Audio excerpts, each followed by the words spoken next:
we talked about it coming up here. It's just, for me, it's a great opportunity to talk about what's going on, because I know that most of you are small business owners, and this whole thing of social media is relatively new, and it's also changing really fast. And that's the hard part, to keep up with it, because every time you turn around, there's a new rule change. There's privacy changes on Facebook. There's a new platform out there. So what I do with social media, really what I call it is, it's called inbound marketing. And inbound marketing, first I'll step back. Outbound marketing is what we know as traditional marketing. Basically, that's, as a small business owner, that's when you decide to do a brochure, direct mail, newspaper, billboards, television, radio, whatever. The idea is you create something, you send it out there, and hope that somebody catches it. And that's becoming much more difficult to do, at least in terms of cost. You look at the newspapers here in Lancaster County, we used to have 2 daily newspapers. We all know what happened. People got laid off, they merged the 2 together, we now have 1 daily newspaper in Lancaster County. Same thing is happening in radio, in television. Viewership is down, listenership is down, readership is down for newspapers. Magazines are folding left and right. So the traditional means of advertising, a lot of them aren't there in the way that they used to be. The other thing about traditional means of advertising is that the statistic is we are confronted as Americans, individual Americans, with 2,000 to 3,000 ad impressions a day.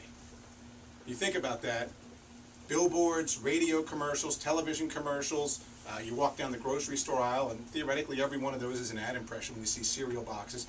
Now, if I talk to you now, at the end of the day, how many of those ads or commercials do you remember?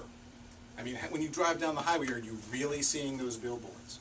And I'm not knocking radio. I love radio. I'm not knocking television and print and billboards. They all have their effective, way of working, and they can be used as part of a marketing mix. But if you're confronted with 2,000 to 3,000 ad impressions a day, and at the end of the day you really can't remember most of them or any of them, let alone having acted on any of them, that's a little bit of a problem.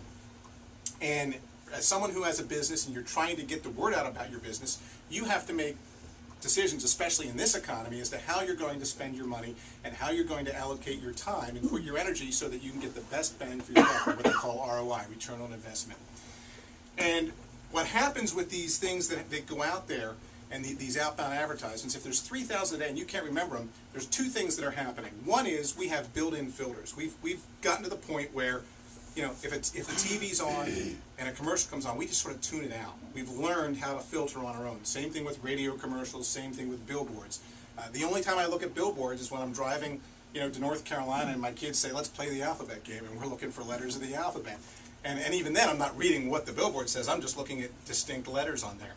So we have built-in filters. And then we've gone even further and we decided, okay, let's be a little more active about the filters. So what do? We subscribe to satellite radio because they don't have commercials. We DVR our TV programs so we can watch Lost or 24 without commercials. And we find ways around it. If you have a browser on your computer and you go through Internet Explorer, Firefox, whatever you use, there's this thing called a pop-up blocker, because there's nothing more annoying than those little windows of ads popping up. And I'm surprised they still try it. To me, I have never, ever clicked on a pop-up, at least of my own volition. Maybe because I was trying to click something else and it got in the way. But we use pop-up blockers. We don't want to see those things. Across the board, and the newspaper, you read the Sunday paper, the only ads in the Sunday paper that I look at are the inserts, because they're the ones, there's specific stores like the grocery store or the coupons or whatever that I'm interested in. If I don't care about Toys R Us, boom, it goes in the trash. I don't look at it. And the ads within the body of the paper, you can pay $400 for an ad like this in the Sunday News. What else could you do with $400? And are people really coming into your store for those things? And again, there is a place for those. I think that a marketing mix needs to have a lot of different components, and you need to find what's best for you. So inbound marketing, which is what I do, and I'm going to grab a book here, because I'm actually going to give this book away. It's autographed by the author, and you go online and check it out. Let's see here. This is a book called Inbound Marketing. It's from a group called HubSpot. Brian Halligan and Dharmesh Shah wrote it. Brian Halligan autographed this for me, and we'll give it away by the end of the night here. We'll probably collect business cards or find some way of doing a drawing or whatever so someone gets it. But inbound marketing works under the premise that you have a business and somebody wants what you have. And rather than going out and trying to find them, you want to make it easier for them to find you.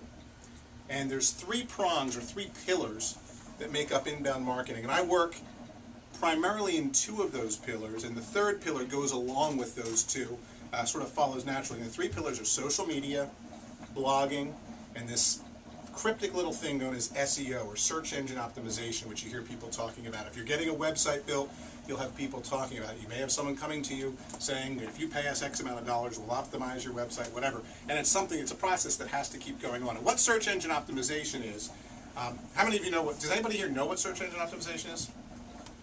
Half of you, maybe 30 of you. Search engine optimization works under the premise, let me just show you right here.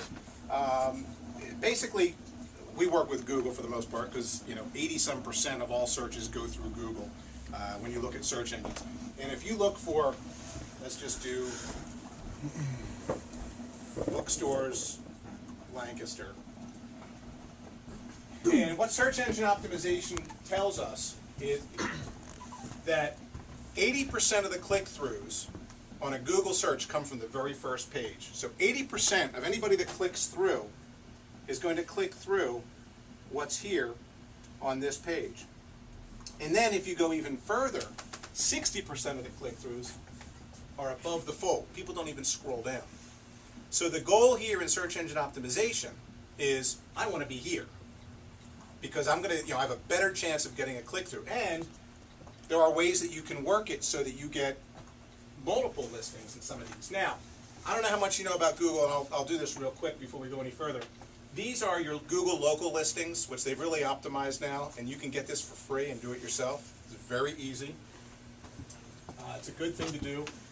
These over here are ads. They're paid for. If you do Google AdWords or whatever it is, basically they're pay per click in general. So in other words, this is over here, Target.com books. They know that you're searching for books, so they did this. And if you look at these, almost all of them, except for that one, these are online chains. They want you to click, and every time someone clicks on that, they'll be like, okay, you get paid, or they pay X amount of cents or whatever.